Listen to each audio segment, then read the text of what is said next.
Vi skal nu angive en ligning på cirkeltangenten punkt P, som har koordinaterne minus 1, minus 2 i opgave 9a.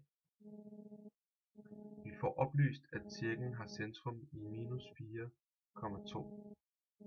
Vi starter nu med at finde normalvektoren til tangenten i punkt P.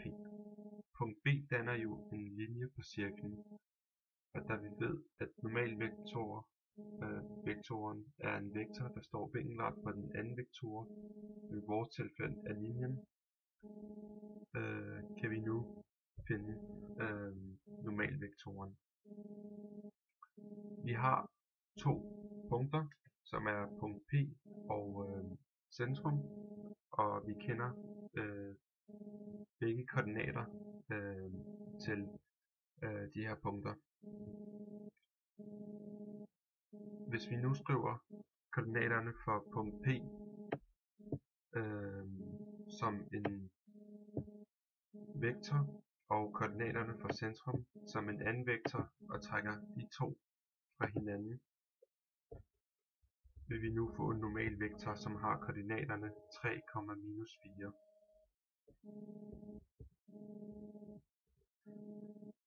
De oplysninger vi nu har, kan vi bruge til at sætte ind i vores ind i ligningen for vores linje.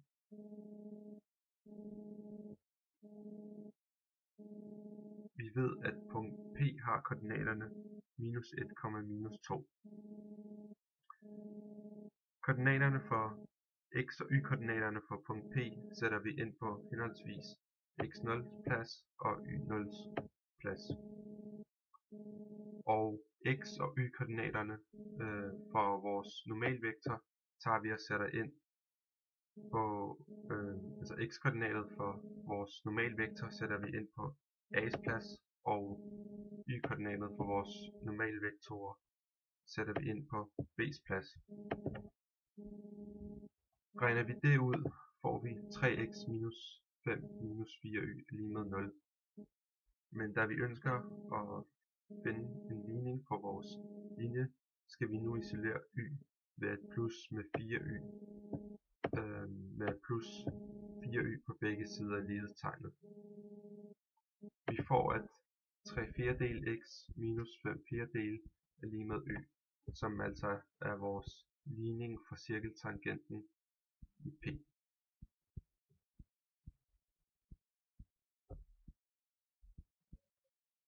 Opgave 9a.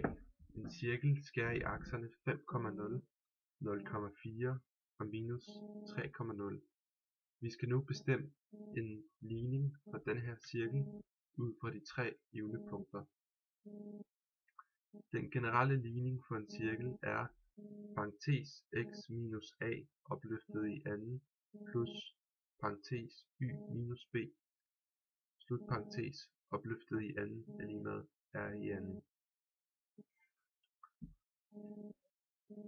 Vi tager nu vores koordinater og sætter dem ind i ligningen for cirklen.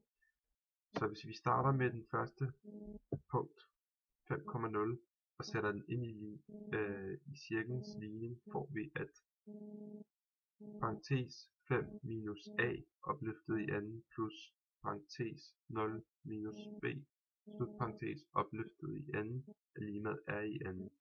Vi tager altså x-koordinatet og sætter den ind på x's plads, og vi tager y-koordinatet og sætter den ind på y's plads. Det samme gørs med de to andre punkter, og vi får nu tre ligninger med tre ubekendte. De tre ukendte er a, b og r i anden. Får vi Mabel til at løse de tre ligninger med de tre ubekendte, får vi to løsninger, der er stort set det samme med hensyn til a og b, bortset fra at r i den ene løsning er negativ, og da vi ved at længden af vores radius jo i princippet ikke kan være negativ, tager vi udgangspunkt i den ene løsning, der altså har de samme svar med hensyn til A og B i den anden løsning. Vi tager nu vores værdier for A, B og R og sætter dem ind i cirklens ligning. Så på A's plads kommer der til at stå 1, og på B's plads kommer der til at stå 0,125, og på R's plads kommer der til at stå 4,002. Cirklens ligning bliver dermed